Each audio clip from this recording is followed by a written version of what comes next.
Hello दोस्तों, आज की इस वीडियो में मैं आपको एक psychology of money books 8 big ideas बताने वाली हूँ। तो बिना किसी डिले के हम डायरेक्ट काम की बात पर आएंगे। और पहला big idea, you don't know everything.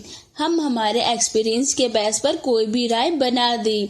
थोड़े से एक्सपीरियंस पर कई लोग ये मानने लग जाते हैं कि उन्हें इस दुनिया के बारे में सब कुछ पता है, लेकिन वे ये बात भूल जाते हैं कि इस दुनिया में 8 बिलियन लोग हैं और हर इंसान में अपनी अपनी अलग राय है और हर राय में अपनी दुनिया सही भी है।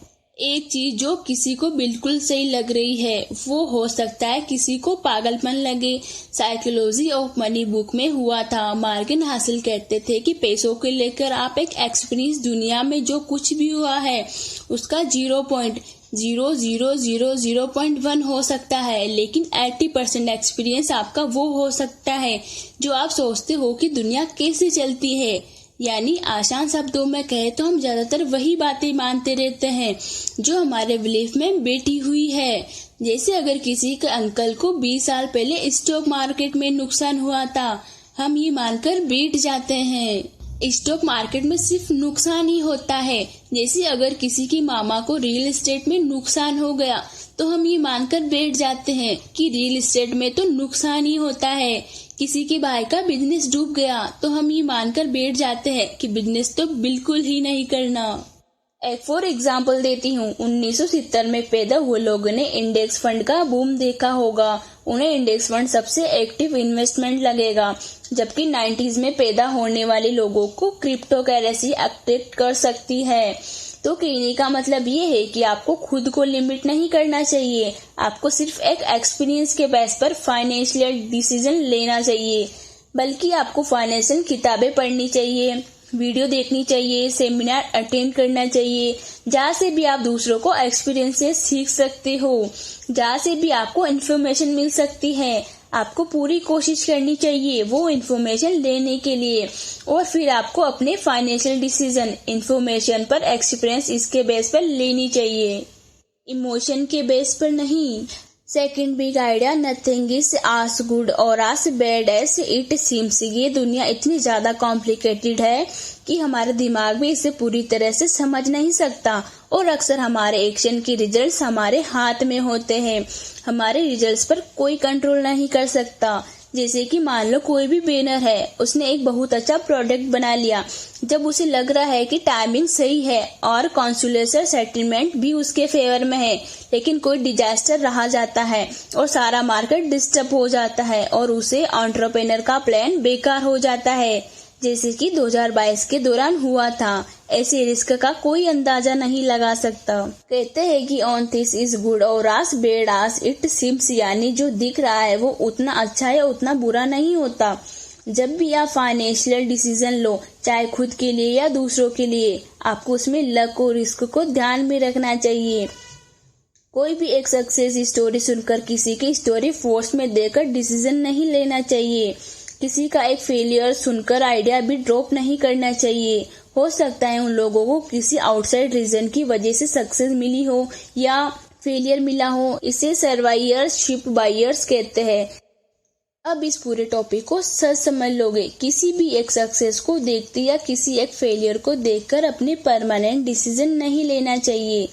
आपको करना ये है कि अपने तक पहुंचने के लिए काम करते रहो, गलतियों से सीख भी और दूसरों से सीख भी। दूसरों की गलतियों से सीखना बहुत जरूरी है। अगर आप सिर्फ अपनी ही गलतियों से सीखोगे तो आपको जिंदगी छोटी पड़ सकती है। और कभी भी सक्सेस को सर पे मत चढ़ा लो और फेलियर डिस्करेज भी नहीं होना। थर्ड आइडिया है, how much is enough for you economy में और साथ ही हाईएस्ट इन्फ्लेशन में एक जॉब पर डिपेंड होना बिल्कुल अच्छा आइडिया नहीं है। एक साइड होना बहुत अच्छा है और उससे भी अच्छा है कि आपको मल्टीपल इनकम स्ट्रीम्स हो, लेकिन खुद से पूछे कि आपके लिए कितना पैसा काफी होगा, क्योंकि हमेशा पैसे के पीछे भागना मेंटल हेल्थ के लिए सही नहीं होगा। ये मैंने आपको लालच की तरह ले जाएगा और लालच ने अच्छे को स्मार्ट लोगों को बर्बाद किया है। पास्ट में इस जाल में बचने के लिए प्रैक्टिकल तरीके बताते हैं। 1 स्टॉप मूविंग के गोल पोस्ट। अपने लिए एक फिक्स फाइनेंशियल गोल सेट करो और जब तक आप उसे अचीव कर लो तो आराम करो। अपने हार्ड वर्क से मेरे रिजल्ट को एंजॉय करो। आप तब तक खुश रहोगे जब तक आप अपने एक्सपीरियंस को काबू में रखोगे।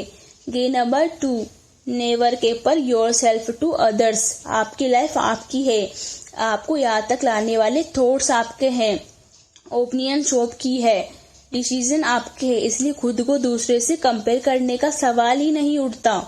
दूसरे से खुद को कंपेयर करोगे तो आपको जलन भी होगी और आपका मेंटल पीस भी खत्म हो जाएगा। 4th बिगाड़, understand the power of compounding. इस यूनिवर्स में एक प्रोसेस करती है जिसके हिसाब से आपके एक कदम का रिजल्ट आपके अगले कदम की सीढ़ी की तरफ होता है। जैसे कि उस बहते हुए पानी के बारे में सोचिए जो ओवर के टाइम पत्थरों को शेप में बदल देता है। और मॉर्गन हासिल कहते हैं कि दौलत बनाने के लिए भी सिमिलर पैटर्न फॉलो करना होता है। समझदारी से इन्वेस्ट करना तो जरूरी है, लेकिन बड़ी दौलत बनाने पर इस पर डिपेंड करता है कि आप कितने लंबे टाइम तक इन्वेस्ट करते हो। वॉरेन बफेट वेल्थ $84 बिलियन है, जिसमें से $18 बिलियन उन्होंने 65 साल की उम्र में कमाए हैं। चलिए जिम साइमंस और वॉरेन बफेट का अचीवमेंट को कंपेयर करते हैं। जिम साइमंस को दुनिया का ग्रेटेस्ट इन्वेस्टर कहा जाता है क्योंकि उन्होंने अपनी कैपिटल पर 66% का रिटर्न जनरेट किया गया है। दूसरी तरफ वॉरेन बफेट ने 22% का रिटर्न जनरेट किया। ये नंबर देखकर लगता है कि साइमंस की वॉरेन बफेट से कहीं ज्यादा होगी, जबकि ऐसा नहीं है। वॉरेन बफेट जिम साइमंस से कहीं ज्यादा अमीर है। ऐसे ओनर से कंपाउंडिंग जैसे साइमन ने 50 साल की उम्र में इन्वेस्टिंग शुरू की, वही वॉरेन बफेट ने 10 साल की उम्र में इन्वेस्टिंग शुरू कर दी थी। छोटे छोटे एफर्ट्स कॉन्स्टेंटली लंबे टाइम तक करने से एक्स्ट्राऑर्डिनरी रिजल्ट मिलते हैं। जेम्स क्लिनिक ऑटोमेटिक हैबिट्स इस बात को बहुत अच्छे से समझाया है। 5th बिगाड़, getting rich versus staying rich. Internet और सोशल मीडिया के बढ़ने से एक साइड से शुरू करना ज्यादा मुश्किल नहीं रहा है। अब इस स्टॉक्स में इन्वेस्टमेंट कर सकते हैं, क्रिप्टो में इन्वेस्टमेंट कर सकते हैं, किक प्रोडक्ट्स बना सकते हैं। ठीक ठाक ये कैपिटल नॉलेज है। रिस्क लेने की हिम्मत से आप अमीर हो सकते हैं, लेकिन अमीर बने रहना ये मुश्किल पार्ट है। आप किसी भी बड़े शहर में चले जाओ, रोड्स पर आपको दिख जाएंगे, बल्कि आपके फोन में ही अप्रूव्ड क्रेडिट कार्ड लो। Cost loan, loyalty points, gift coupon जैसे कस्टमर्स को ललचाने वाली चीजें आपको मिल जाएगी। देखो आज के टाइम में अगर कमाना आसान हुआ तो खर्च करना उससे भी ज्यादा आसान हो गया है। और कहते हैं कि अपनी दौलत बचाने का तरीका है आप खुद सोच समझकर खर्च करो। आपको ये मानकर कभी नहीं चलना चाहिए कि कल जो आपको सक्सेस मिली थी वो अपने आने वाले कल में भी मिलेगी। ज्यादा सर्टिफाइड नहीं होना है। आपको अपनी हर फाइनेंशियल डिसीजन उसी सोच समझ के साथ लेनी है, उतना ही रिसर्च करके लेना है जितना आपने अपने कल फाइनेंशियल डिसीजन लेते टाइम सोचा था। अगर आपको ये वीडियो देख रहे हो तो मैं ये मान सकती हूँ कि आप भी मेरी तरह एक आम इंसान हो जो पूरी दुनिया कोशिश कर रही है बेटर फाइनेंशियल डिसीजन लेने की। दुनिया का इकोनॉमिक सेटअप कुछ इस तरह का है। ये बात कही है ग्रांट कार्डोनी अपनी बुक टैक्स रूल्स में, law of large number investment में। डाइव सर्फेक्शन के साथ भी परफेक्टली काम करता है। अगर आपको लार्ज में पोर्टफोलियो में तो आप किसी भी एक स्टॉक पर डिपेंड नहीं रहोगे, उसमें भी आपको जीतने के चांसेस बढ़ जाएंगे। बेशर्ते आपको पोर्टफोलियो में ठीक ठाक नंबर्स कंपनियां अच्छा परफॉर्म कर रही है। और क्या कहते हैं कि आप एक हाफ टाइम गलत हो सकते हो फिर भी अच्छा रिटर्न बना सकते हो। यही बात मेरे इन्वेस्टमेंट में सच हुई है। मेरे स्टेक पोर्टफोलियो में 14 स्टॉक्स है, जिनमें से 7 लोन्स चल रहे हैं और जो भी बाकी के 7 है वो प्रॉफिट में चल रहे हैं। मेरे ओवरऑल इन्वेस्टमेंट का मेरे ओवरऑल कैपिटल का 40% रिटर्न दिया है। वैन 40% रिटर्न बहुत बड़ी चीज है जो आपको पैसे कमाने के लिए परफेक्ट होने की जरूरत नहीं है। आधा टाइम आप गलत होकर भी अच्छा पैसा कमा सकते हैं। बिग आइडिया नंबर से 1 टाइम रिच आपको क्या लगता है? ज्यादा पैसे कमाने का अल्टीमेट बेनिफिट क्या है? क्या ये फेम है? कुछ भी खरीद सकने का पावर है? ऑटो मॉर्गन हासिल कहते हैं कि पैसे का ग्रेटेड डिविडेंड आपको अपने टाइम पर कंट्रोल कहीं स्टडीज नहीं है। बात साबित किया है कि जो लोग खुद को खुश मानते हैं इनके पास टाइम की फ्रीडम होती है। वो लोग अपनी मर्जी से कहीं भी आ जा सकते हैं, कोई भी काम कर सकते हैं, वो किसी भी चीज से बंद हुए नहीं होते। यहाँ रोज 8 घंटे देना ही ऐड है, इसलिए पैसा जरूरी है। पैसा होने का मतलब ये है कि आपके पास लाइफ में ऑप्शन होंगे। इसका मतलब यहाँ आपको एक टॉक्सिक वर्क प्लेस में जबरदस्ती बैठना नहीं पड़ेगा। इसका मतलब ये है कि जब भी आप अच्छा फील नहीं कर रहे हो तब तक आपको खुद को काम पर जाने के लिए फोर्स नहीं करना पड़ेगा। और ऑर्थर कहते हैं कि हाईएस्ट फोर्स ऑफ वेल्थ में एबिलिटी है। इस पर आप रोज सुबह उठकर ये कर सको कि आज मैं जो चाहूँ वो कर सकता हूँ। तो सबसे पहले आपको गोल का होना चाहिए, एक इमरजेंसी फंड बनाने का, यानी इतना पैसा जमा कर लो कि आपको 6 महीने तक आपको कोई भी काम ना करो तब भी आपको आसानी से सरवाइव कर सको। जब आपके पास ये फंड तैयार हो जाए उसके बाद आप अपने नेक्स्ट स्टेप के बारे में सोचो।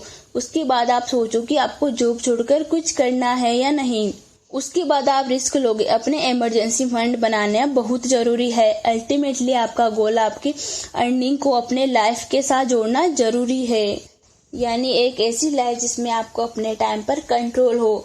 यानी आपको गोल होना चाहिए इस तरह से पैसे कमाने का कि जिसमें आप अपने टाइम पर कंट्रोल हो, यानी आपको अपने काम पर पूरा टाइम नहीं लगाना पड़े, आपको काम करना रोज नहीं जाना पड़े।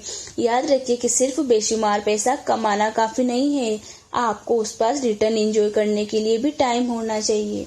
जरा आप ये याद करने की कोशिश करोगे उस कार को जो इंसान चला रहा था, क्या वो आपको याद है? 99% चांसेस है कि आपको बस अपना एक्साइटमेंट याद होगा कि आप उस कार को देखकर कितना एक्साइटमेंट हुए थे, लेकिन उस कार को कौन चला रहा था ये आपको बिल्कुल याद नहीं होगा।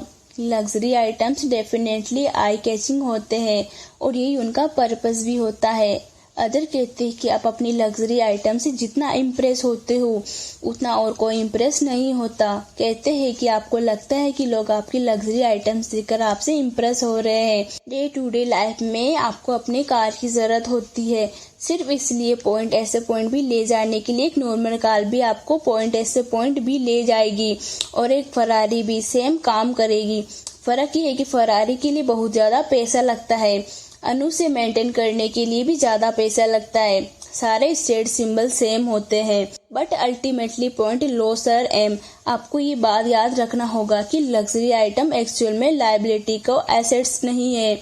यह चीजें आपको जेब से पैसा निकालती है, डालती नहीं। और कहते हैं कि गरीब होने का सबसे आसान तरीका है अमीर होने का दिखावा किया जाए। इसका मतलब ये बिल्कुल नहीं है कि आप एक लग्जरी कार नहीं खरीदना चाहिए। रे पर्दी ने एक बड़ी अच्छी बात कही है कि अगर आपको किसी चीज को 2 बार नहीं खरीद सकते तो इसका मतलब ये है कि आप उसे अफोर्ड नहीं कर सकते। एक और rule 30 day rule, I don't know ये किसने बनाया। इसके हिसाब से अगर किसी चीज को खरीदने के लिए आपका दिल दहल जाए तो आपको 30 दिन तक रुकना चाहिए। इस दिन के बाद आपको अगर किसी की जरूरत महसूस हो कि यार बिना किसी के काम नहीं चल रहा है तो वो चीज आपको ले लेनी चाहिए। और ये जितने भी लग्जरी आइटम्स है ना, इसको अपने पैसिव से इनकम से लेना चाहिए। आपको अपने एक्टिव इनकम लगाना चाहिए काम पर, यानी कि आप उन पैसों से आपको और पैसा बनाना चाहिए और जो पैसा उससे बन रहा है आपको उन पर अपने खिलौने खरीदने चाहिए। आपको कभी भी अपनी एक्टिव इन चीजों से नहीं लगाना चाहिए और आपको हमेशा ये चीजें अपने बिजनेस अकाउंट पर खरीदनी चाहिए ताकि आपको इस पर डिफरेंशियल मिले। आपको टैक्स बचता है, इससे इन चीजों पर अमीर बनना टैक्स बचाते हैं। आपको लगता है कि वो दिखावा कर रहे हैं जबकि वो अपना टैक्स बचाते हैं। तो ये 8 big ideas from the book the psychology of money.